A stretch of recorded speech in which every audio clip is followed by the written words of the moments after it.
Fique em casa e se cuide, que eu me quero com saúde e também vou me cuidar. 21 horas em São Paulo. Muito boa noite a todos vocês que estão acompanhando as nossas lives. A semana passada nós fizemos uma live reprise, porque eu estava combalida. Mas hoje eu estou aqui firme para a gente mostrar o trabalho de uma ONG que são parceiros, que são queridos, que fazem uma ação em São Paulo que quem não conhece vai aprender e descobrir. Quando a gente tem uma causa como a AIDS, às vezes as pessoas não entendem direito, não é, Américo? Mas a gente é arrebatado. Exato. Não é? Eu costumo dizer para as pessoas que entram e não saem nunca mais. Eu já trabalhava com home care, já trabalhei em clínica de convênio e tal, e eu já tinha trabalhado no Vida Nova em 2012, eu trabalhei lá por 1 ano. Eu cheguei no Vida Nova através de uma outra instituição. Então, aí uma conhecida minha que conhecia o Vida Nova, eu enviei o currículo, isso em 2012, né? Aí fiz entrevista, comecei a trabalhar. Aí depois, quando eu voltei, como eu estava precisando trabalhar e o Vida Nova estava precisando de uma fisioterapeuta e eu já conhecia, sempre gostei de trabalhar lá, daí eu voltei e fiquei, estou até agora. Eu entrei no Vida Nova através de estágio da faculdade, eu ainda era graduanda, e eu precisava fazer um estágio numa instituição fora da faculdade. E uma amiga que estudava comigo e já conhecia o Vida Nova, apresentou o Vida Nova para mim. E aí, depois disso, eu fiz um segundo estágio, que era atendimento coletivo, me formei, e aí um dia encontrei o Américo no shopping, e aí eu falei, tem uma vaguinha para mim lá para fazer para fazer um trabalho voluntário e tudo. E aí a gente tomou um sorvete, estava eu, minha amiga, e aí nós começamos a fazer um trabalho voluntário. E a gente entramos junto com o Américo, né? Mas tem todo um processo que a gente trabalha em outra ONG, a qual eu conheci o Américo, e a gente surgiu a possibilidade, de repente, a gente fundar Vida Nova, no Itaim Paulista. Então, a gente teve todo do início, o nascimento do neném, que a gente fala do Vida Nova, né? E a gente está até hoje enfrentando dificuldades desde o começo, sucessos, principalmente. Então, Vida Nova, para mim, nasceu de muita gente, tanto do Américo, nasceu de mim também, e estamos juntos, vimos crescer essa criança até hoje ser adulta. Então, Roseli, eu cheguei no Vida Nova nos meus 2 anos de idade, através da minha mãe, né, que era voluntária no Vida Nova, no começo da fundação lá do Vida Nova. Ele chega aos 2 anos de idade no Instituto Vida Nova, né? E a mãe dele, obviamente, né, por conta da sorologia, começa a participar, começa a receber assistência, e aí começa a envolver o Alexandre, né, no grupo de convivência, no Avesso Travesso Show, e a partir do Avesso Travesso Show, ele teve um despertar, né, começou a defender a causa, defender junto com a mãe, né, a questão do preconceito, estigma, discriminação, e ele foi tomando gosto pela instituição. E aí, claro que, né, o Vida Nova precisa renovar sempre. Eu sou, né, do antecedente de uma outra instituição aqui na Zona Leste, né, que era o Projeto Esperança de São Miguel Paulista, né, saí de lá como vice-presidente e fui procurado pelos voluntários do Projeto Esperança, né, a fundar uma nova instituição. E a primeira palavra que eu disse foi a seguinte: se for para ser mais uma ONG, não faz sentido. Precisamos fazer a diferença. E aí tivemos várias reuniões, envolvemos outras pessoas, né, tanto da área da saúde como voluntários, e aí começamos a pensar, né, estatuto, nome da instituição, né, que tipo de trabalho a gente ia oferecer, e o nome, ele surge até a partir de uma outra pessoa vivendo com HIV, o nosso saudoso Francisco, né, ele que deu o nome. Olha, se você saiu de uma outra instituição, eu também estou querendo estar com você, então por que Vida Nova? E aí, mais duas pessoas que estavam compondo essa discussão também, então, agregou o nome, Instituto Vida Nova, Integração Social e Cidadania. Né? Então, isso já diz a nossa missão. E graças ao Francisco, que traz o contexto de Vida Nova, a Simone e o Mauro Bonfim, que agrega integração social, educação e cidadania. Érico, qual é a diferença que Vida Nova está fazendo na vida das pessoas? Olha, Roseli, eu acredito que a diferença que a gente está fazendo na vida das pessoas, né, que nos procuram, a primeira coisa é a questão da escuta qualificada, da escuta ativa, que passa, né, pela Vanessa, passa pelo Jorge, passa pela Gláucia, né, e aí a gente identifica as necessidades, que vai desde a questão do alimento, mas simplesmente do escutar, do acolher, né, então, essa é a atual conjuntura que a gente está enfrentando diante da Covid. Nós estamos vendo aí a situação lá do Viva Cazuza, onde a Lucinha, por uma série de questões dela, enfim, que a gente respeita, está querendo, ao que tudo indica, vai fechar a instituição, porque pela história e pela forma pela qual o Viva Cazuza foi organizado, a impressão que eu tenho, primeiro ela disse que cansou, e segundo eu tenho a impressão que ela não achou uma pessoa que ela confiasse tanto para passar o bastão, não é? E é uma discussão, acho que deve permear todas as ONGs. Como é que a gente faz para dar continuidade a um trabalho tão importante? Porque o HIV, infelizmente, continua. Eu quero mudar a minha plataforma, eu estou no celular e eu vou para o computador de novo, que agora vai dar certo. Então, eu quero que você responda essa pergunta e que, na sequência, o Américo complemente para a gente dar continuidade à nossa conversa.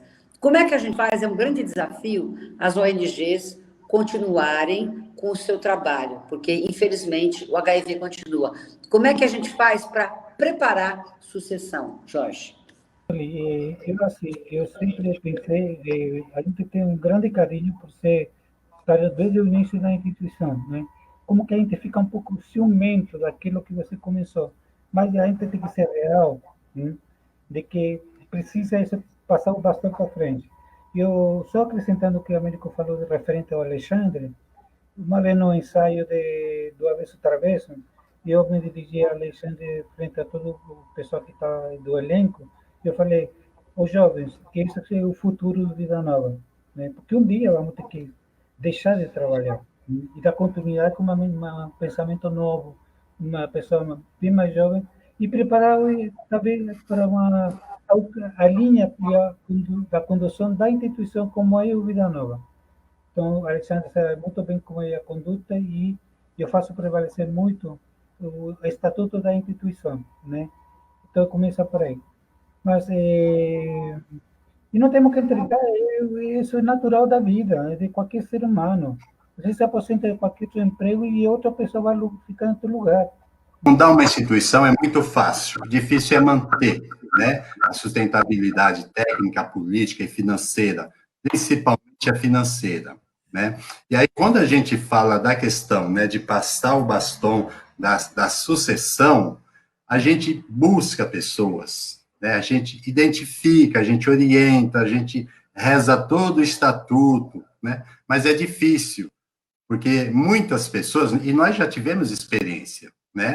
Tivemos diretores que queriam só o status, né? Só queria o status. Ah, estou o diretor do Instituto Vida Nova, mas precisa colocar, né, a mãozinha ali na massa, né? Amassar o pão todo dia, acordar e dormir com os problemas, né? Então, essa é uma das grandes dificuldades da gente, é identificar sucessores, né, para continuar, né? E como o Jorge disse, né, a gente sim precisa sentir confiança para poder passar o bastão. São 21 anos de Instituto Vida Nova.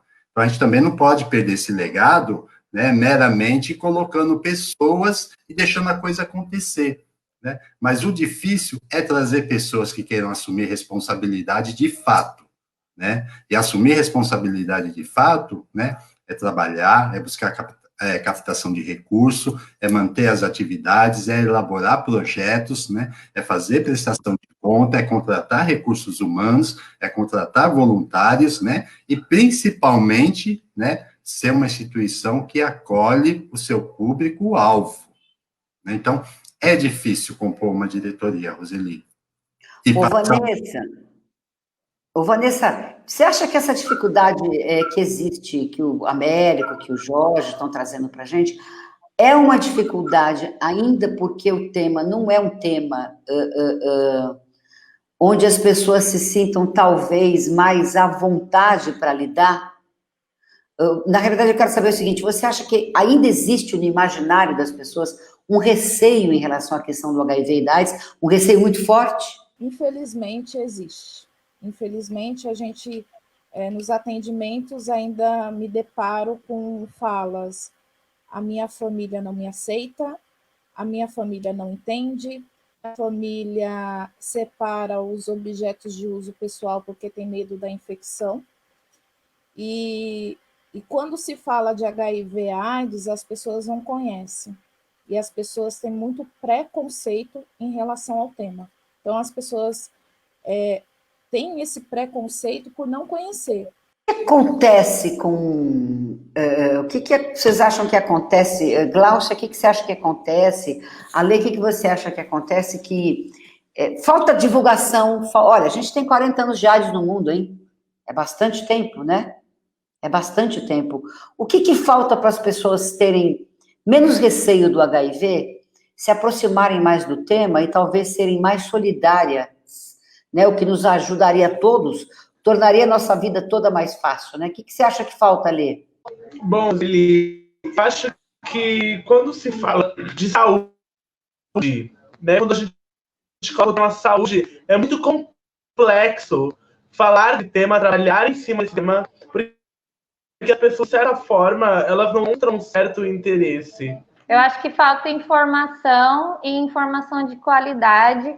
E como essa informação chega nas pessoas, quais são as pessoas, a gente precisa identificar quais são as pessoas que mais precisam ouvir, onde que estão essas pessoas que estão mais vulneráveis e que precisam conhecer e saber e pegar informação.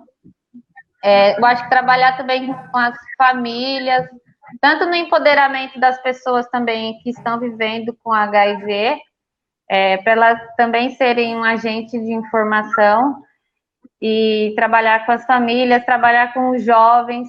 Então, acho que falta a gente, assim, sabe, ter um alvo, falar, não, esse público precisa mais, esse público vai poder transmitir mais, porque eles estão em espaços onde é necessário que se fale sobre isso.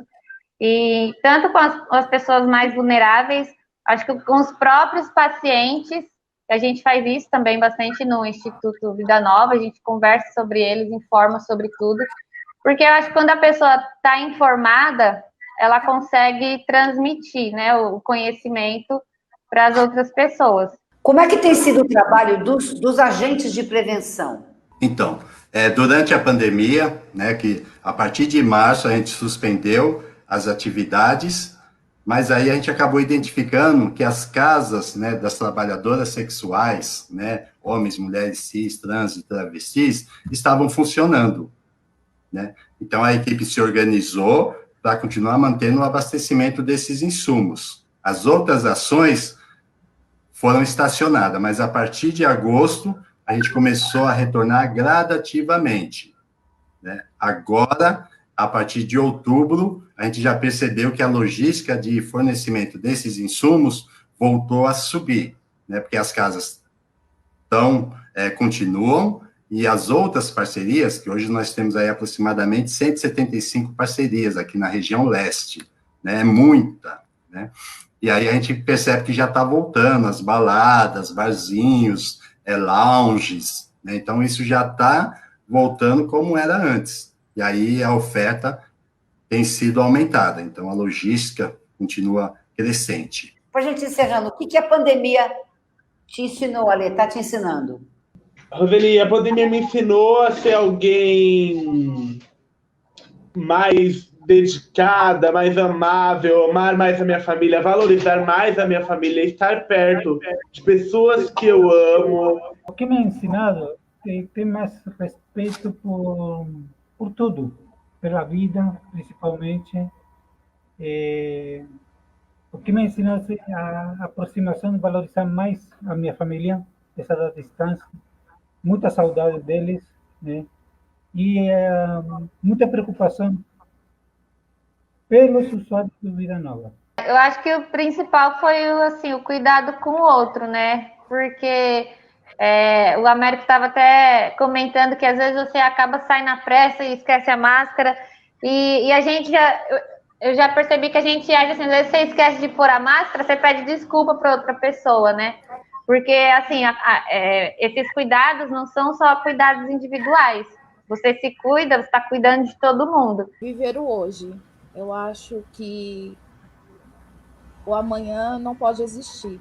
Então, a gente pensa, faz muitos planos, viagens, isso, aquilo, outro, e às vezes a gente esquece de viver o hoje e não valorizar as pequenas coisas, como já foi falado, estar com a família, falar que ama, que muitas vezes a gente não fala que ama.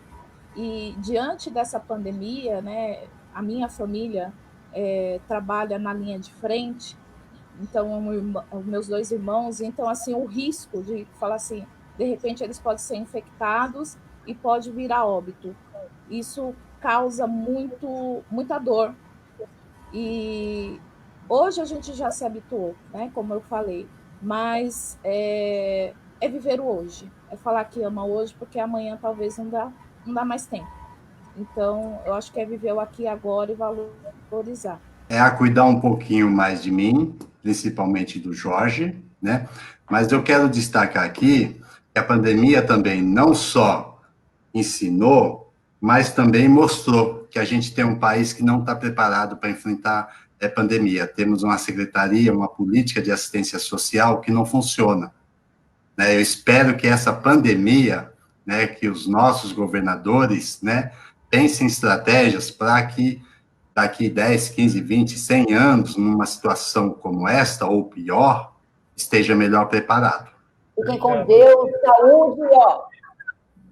Beijo. Vida. Beijo, obrigado pela oportunidade, sempre. Tamo junto, muito obrigada.